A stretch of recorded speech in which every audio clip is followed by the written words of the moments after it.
Hello, good morning, or good afternoon, wherever you are. This is Floyd again, and we're in Revelation. But today we're going to do Isaiah 24 because it has some very interesting connections with Revelation, even on the surface, maybe some underneath the surface. So open your Bible. You're not going to get a lot out of this video if you don't have a Bible looking at it.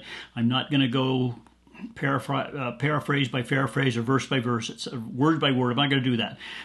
But we're going to go as deep as we can in a short period of time. Verses 1 to 5. Behold Yahweh, he's going to destroy the world. Not destroy in the sense of eliminate so it's not there anymore. It says empty it to destruction, destroy its surface, scatter its inhabitants. In verse 2, what's going to happen to the people on the earth? They're all going to be equal. No more status symbols, no more rich over poor, no more positions in authority of power. Everybody's alike. The priest, like the normal person, the female slave like her mistress, the male slave like a master, the buyer, the seller. Everybody's going to get fried. In verse 3, the earth will be completely emptied to destruction, completely plundered, with the emphasis that God said so. Because Yahweh has spoken, things happen exactly the way he says they're going to happen because he's God. In verse 4, the earth mourns and withers, the world languishes and withers, the exalted people of the earth languish. The concept of languishing is running out of breath, running out of options, running out of nowhere to go. It's not over, but it's almost over, and it might as well be over because there's nowhere to go. There's nothing left to do that they can do to protect themselves, to run away from God, to create more evil. It's over.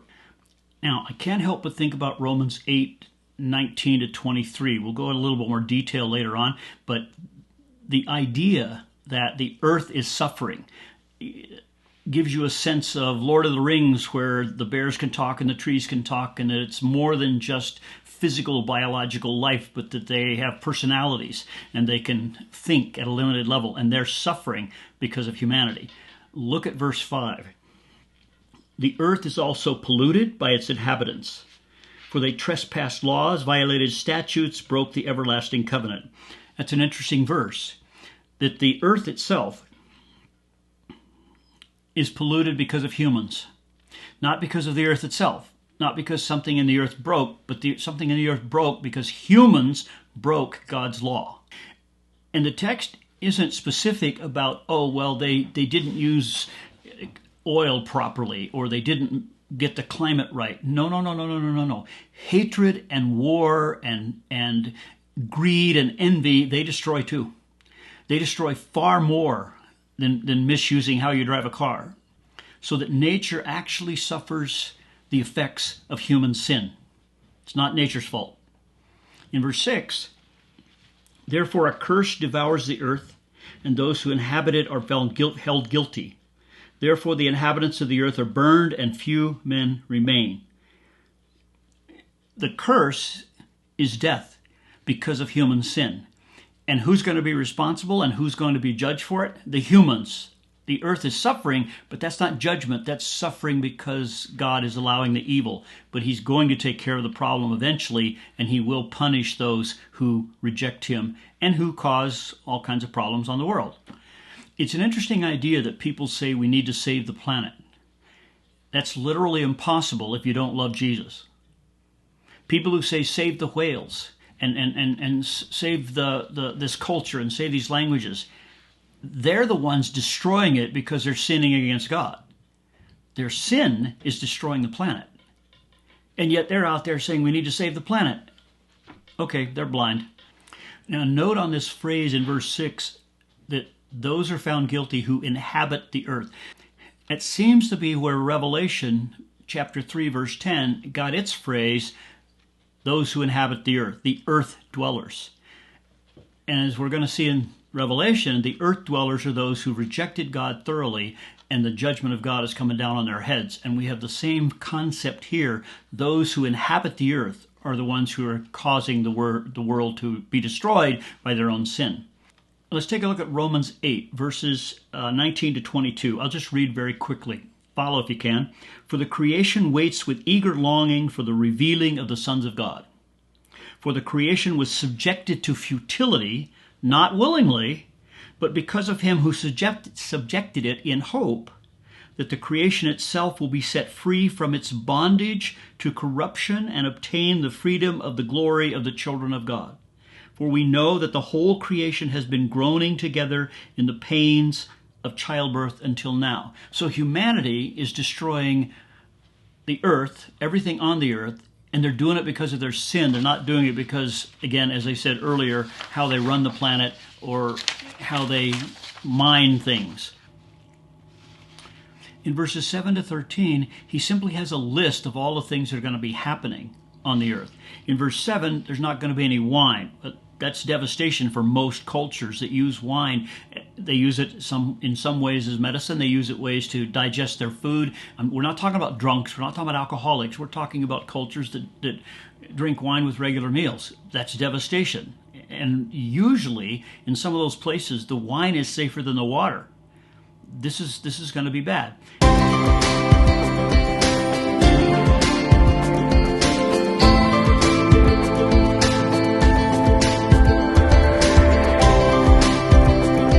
In verse 8, in the cities, there's no parties, there's no joy. Well, today you think about going into the big city so you can live life and have a good time and party. That's over. In verses 9, being drunk doesn't work to produce anything but misery. In the future, when this starts to happen, getting drunk will not be a solution. You can't escape with alcohol. Won't work. And then in verses 10 to 12, complete desolation, mirthless void, depopulate from self-inflicted damage and from God's judgment. Cities in chaos because of man. Now, look at the countryside and see how people get along better because there's fewer people there. The bigger the town, the bigger the city, the more the crime, the more the sin. In verse 11, alcohol won't make you happy. It won't solve your problems in verse 9, and it won't make you happy in verse 11. And verse 12 simply adds to that. Desolation remains in the city, and the gate is struck down to its ruins. It's over. When you look at these 8 verses, you look around today in the world itself, and we're not near as bad as it's going to get. You know, as bad as we think it is right now, it's going to get a lot worse when this actually starts and takes place. But on that downer, we have 3 verses that kind of shift gears. Look at 14. They lift up their voices, they shout for joy.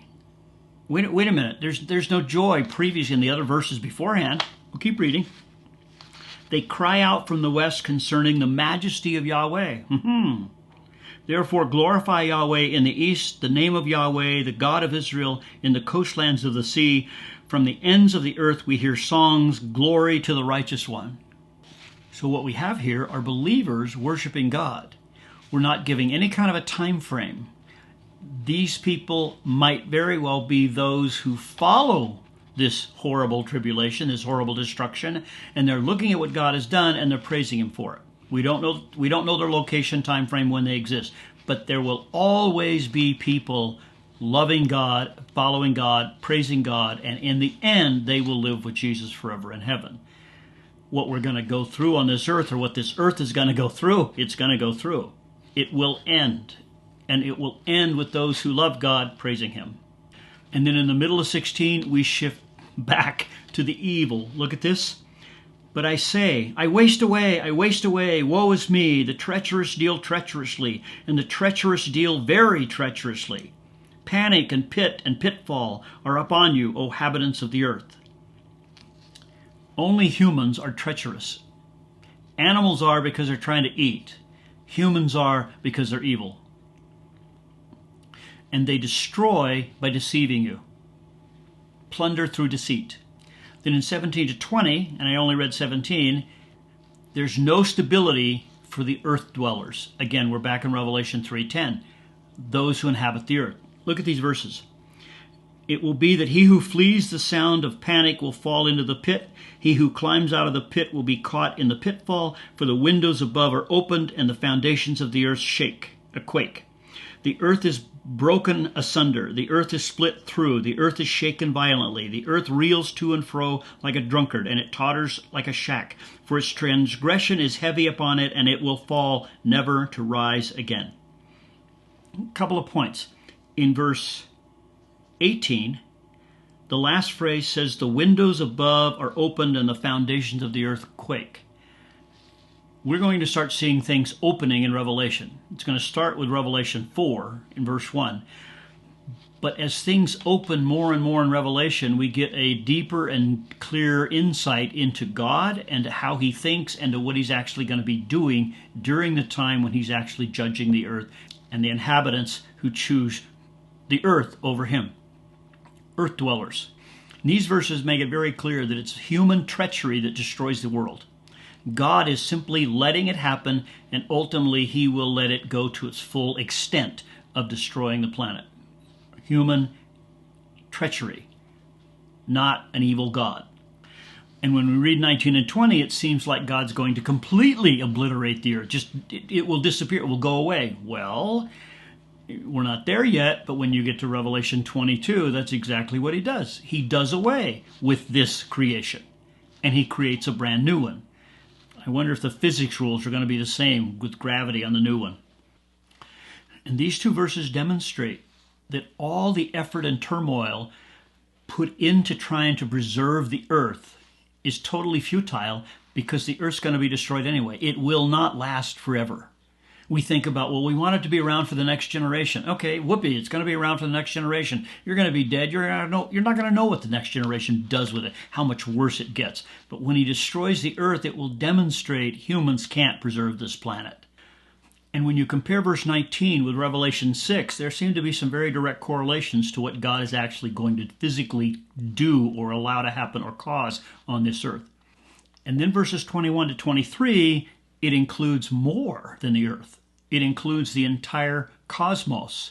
Look at these verses. So it will be in that day that Yahweh will punish the host of heights on high. That's not the planet. That's more than that. And the kings of the earth on earth.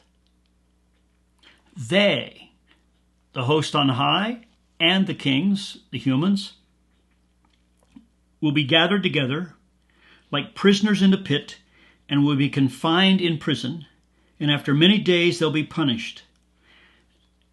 That gets more clear in Revelation when you realize there are different judgments, and that the great white throne judgment comes toward the end, but then the devil's judgment comes at a different time than the great white throne judgment. So he's going to judge, but the judgment is spread out over time.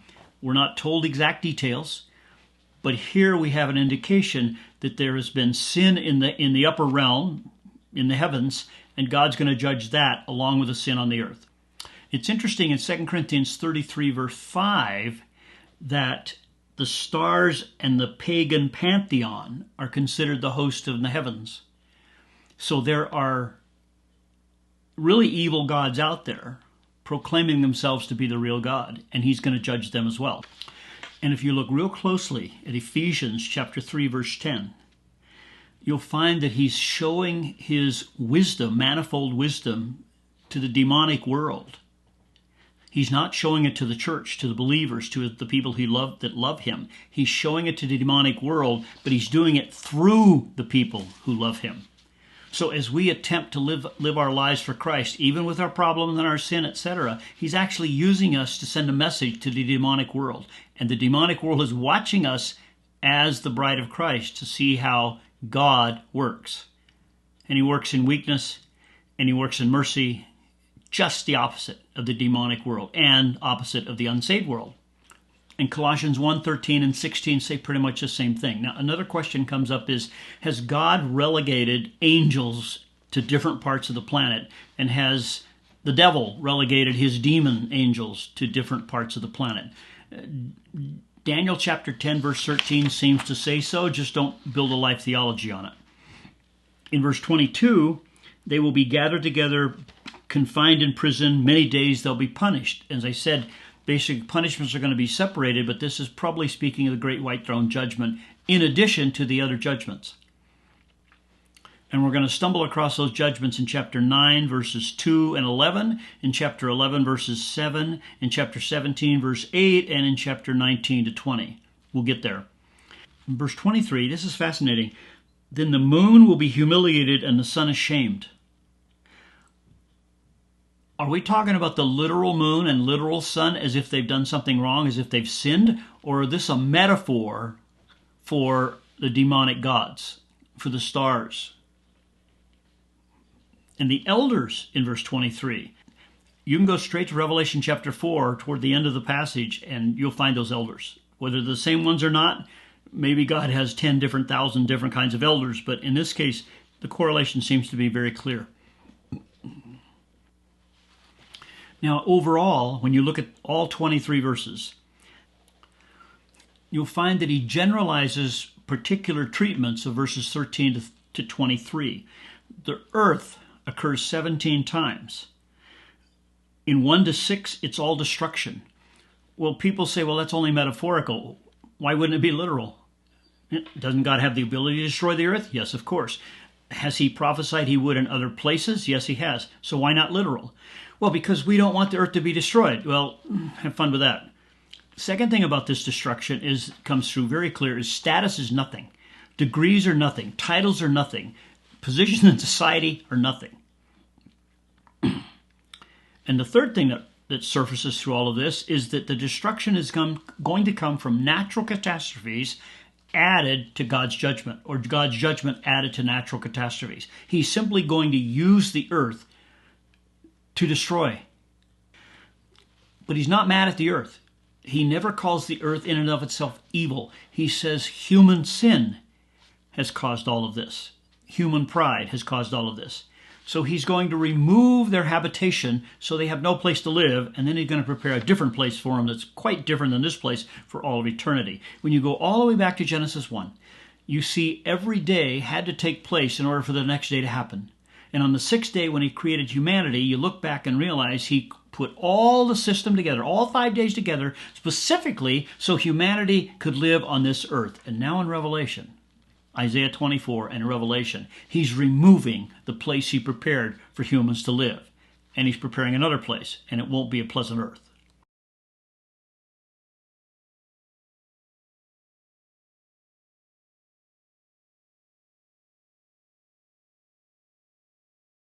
Now, if you keep reading into the next chapter of 25, you're going to be ecstatic, because here it's the response to chapter 24. Hallelujah. Praise, party time. Finally, God took care of all the evil. That's verse 20. That's chapter 25. Okay, I said this was going to be short, and I hope it is. The next video will be Revelation chapter 4. I hope you enjoyed it. Have a good time. Bye.